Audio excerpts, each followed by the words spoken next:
হয়েছিল নবী সাল্লাল্লাহু আলাইহি ওয়াসাল্লামের মেরাজ হয়েছিল, হয়েছে না? নবী সাল্লাল্লাহু আলাইহি ওয়াসাল্লামের মেরাজের রাত্রিতে নবী সাল্লাল্লাহু আলাইহি ওয়াসাল্লাম জুতা পরে গেছিলেন। কি পরে গেছেন? জুতা পরে যাওয়ার পরে নবী সাল্লাল্লাহু আলাইহি ওয়াসাল্লাম যখন আরশে উঠতেছেন, তো নবী সাল্লাল্লাহু আলাইহি ওয়াসাল্লাম জুতা খুলে ফেলছেন। আর আল্লাহ পাক বলতেছে, এই রাসূল, আপনি জুতা খুলতেছেন কেন? আপনি জুতা পরেই আসেন, কারণ আমার আরশ দীর্ঘদিন ধরে অপেক্ষা করতেছে আপনার জুতার ধুলা নেওয়ার জন্য। নাউযুবিল্লাহ। এটা একেবারে সনদবিহীন মিথ্যা বানোয়ার জাল হাদিস। নবী সাল্লাল্লাহু আলাইহি ওয়াসাল্লাম জুতা পরে গেছেন কি জুতা নেন নাই, এই কথাই কোনো জায়গায় আসে নাই। জুতা খোলা তো দূরের কথা, নবী সাল্লাল্লাহু আলাইহি ওয়াসাল্লাম যে মেরাজে গেছেন আসলে জুতা পরে গেছেন না জুতা রেখে গেছেন, এই বর্ণনা কোন সহিহ দঈফ জাল কোন হাদিসে আসে নাই, জুতার বর্ণনায় আসে নাই। এরপরে নবী সাল্লাল্লাহু আলাইহি ওয়াসাল্লাম আরশে গেছেন, এই বর্ণনাটাও কোন জায়গায় আসে নাই। যতগুলো কোরআন এবং সুন্নাহ মেরাজের আয়াত এবং হাদিস পাওয়া যায়, সর্বোচ্চ নবী সাল্লাল্লাহু আলাইহি ওয়াসাল্লাম সিদরাতুল মুনতাহা পর্যন্ত গিয়েছেন, এতটুকু বর্ণনা পাওয়া যায়। সিদরাতুল মুনতাহার উপরে গেছেন এইরকম কোন বর্ণনায় কোন হাদিসে পাওয়া যায় না। তো প্রথমে আরশে গেছেন কিনা সেটারে কোনো দলিল প্রমাণ নাই। সেখানে জুতা খোলা না খোলা তো পরের কথা। তারপরে তিনি রফরফে করে গেছেন, এই রফরফের কথাও কোন হাদিসের মধ্যে বর্ণিত হয় নাই। তারপরে এবং যারা এই জাল হাদিস বানান তারা সূরা তাহার 12 নম্বর আয়াতটাও বলেন। তারা বলেন যে ফাখলানা আলাইকা ইন্নাকা বিল ওয়াদিল মুকাদ্দাসে তুয়া, যে মুসা আলাইহিস সালাম যখন তুর পাহাড়ে গিয়েছিলেন আল্লাহ পাক বলেন ফাখলানা আলাইকা, মুসা আলাইহিস সালাম জুতা পরে গেছিলেন, আল্লাহ পাক বলেন ফাখলানা আলাইকা, এই মুসা জুতা খোলো, কারণ ইন্নাকা বিল ওয়াদিল মুকাদ্দাসে তুয়া, কারণ তুমি একটা সম্মানিত পবিত্র উপত্যকার উপরে আরোহণ করতেছ, জুতা পরে আসা যাবে না। কয় দেখেন, মুসা নবী মেরাজে যাই জুতা খুলে রাখতে বলছেন, আর আমাদের নবী জুতা খুলতে চাইছেন, কিন্তু আমাদের নবী কে আল্লাহ পাক বলছেন না, আপনি জুতা নিয়ে আসেন। সম্পূর্ণ ডাহা মিথ্যা কথা।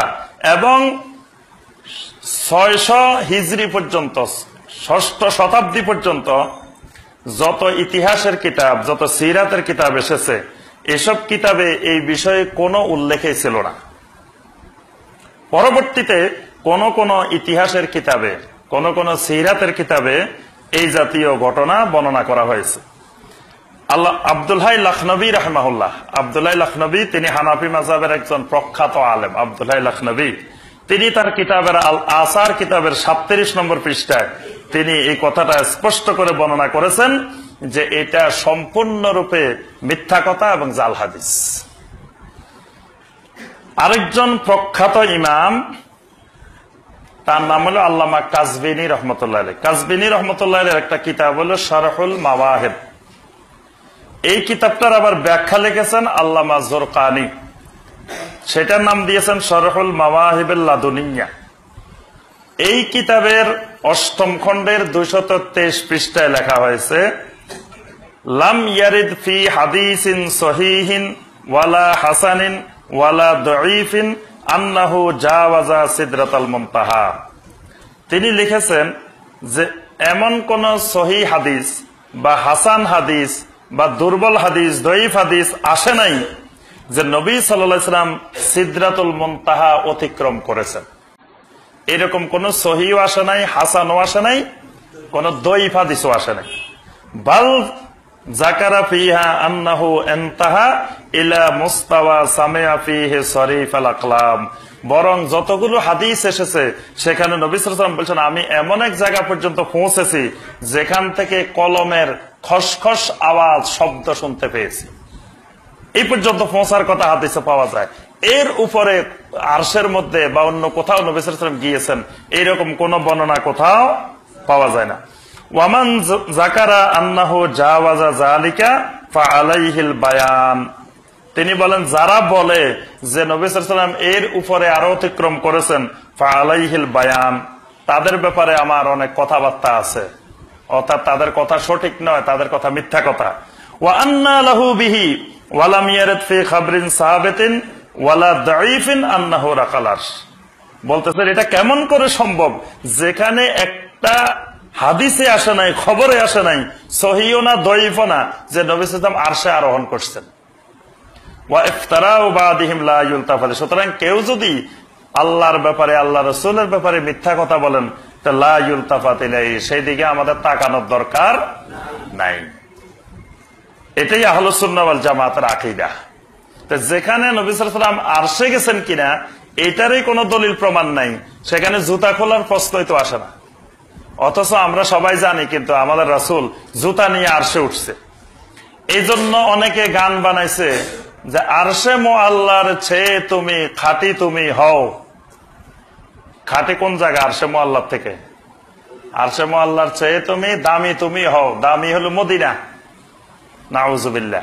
এটাও আরেক গুনাহের কথা যে আরশে মুআল্লার থেকে নাকি মদিনার দাম বেশি। মদিনার মাটির দাম আরশে মুআল্লার থেকে বেশি। নাউজুবিল্লাহ। এটা এই আকীদা থেকে আসছে যে নবী সাল্লাল্লাহু আলাইহি ওয়াসাল্লামের জুতার ওই ধুলাবালির জন্য আরশ অপেক্ষা করতেছে, তাহলে বোঝা যায় আরশের থেকে মদিনার দাম বেশি, মদিনার ধুলাবালির দাম বেশি। এই জন্যই আকীদা ঢুকছে, জাল হাদিসের কারণে এটা ঢুকছে। আচ্ছা, 22 নম্বর গেল। এটা 23 নম্বর জাল হাদিস। আমরা নামাজের মধ্যে আত্তাহিয়াতু পড়ি না?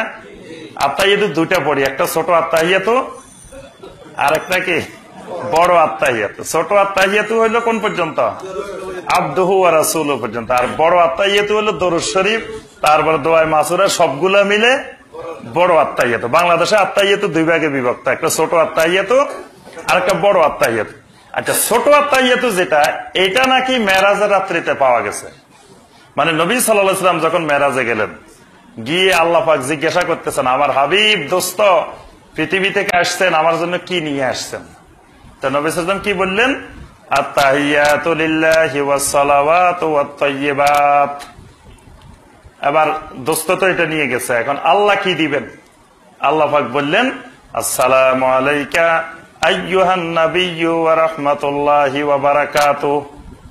তখন আল্লাহ রাসূল চিন্তা করতেছেন, হায় রে সর্বনাশ, আল্লাহ যে সালামটা দিছে, সালামটা তো ঠিক মতো হয় নাই। নাউজুবিল্লাহ।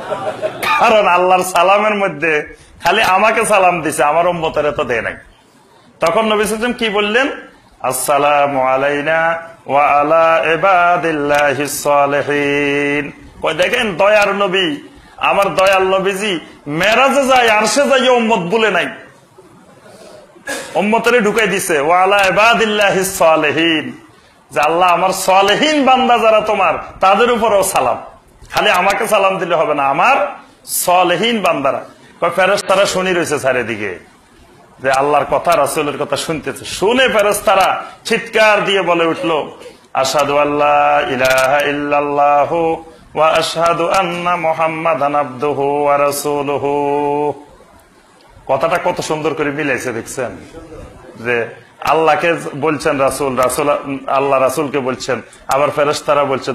কথাটা কত সুন্দর। অথচ এটা সনদবিহীন একেবারে ডাহা মিথ্যা কথা। মানে এটা সনদ আকারেও কোথাও জাল হাদিস ঢুকে নাই, এটা মুখে মুখের মিথ্যা কথা। অথচ দেখবেন এটা মেরাজের রাত আসলে বয়ান বেশি চলে। কয়দিন আগে মেরাজের রাত গেছে না? যেদিন মেরাজের রাত সেদিন আমরা মক্কা মুকাররমায়, তো আমাদের সাথে অনেক ভাই গেছেন, আরো বাংলাদেশের অনেক ভাই। দেখে যে বাংলাদেশের বাইরে খালি ঘুরে রাত্রে, সারা রাত ঘুমায় না।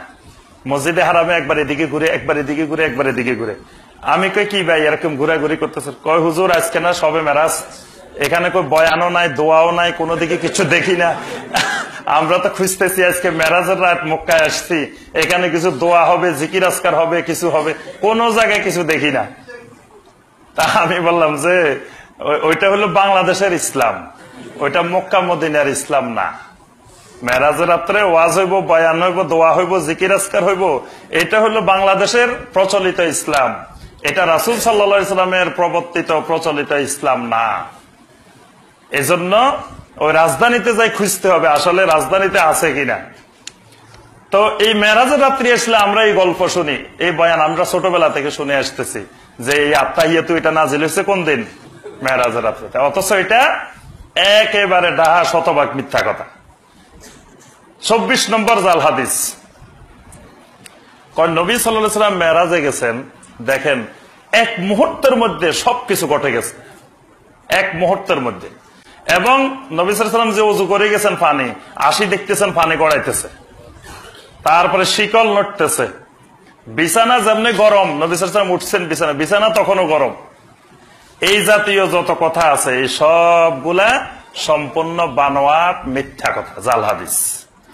বরং মেরাজ সংগঠিত হওয়ার ব্যাপারে কতক্ষণ সময় লাগছে এই ব্যাপারে স্পষ্ট একটা হাদিস আছে।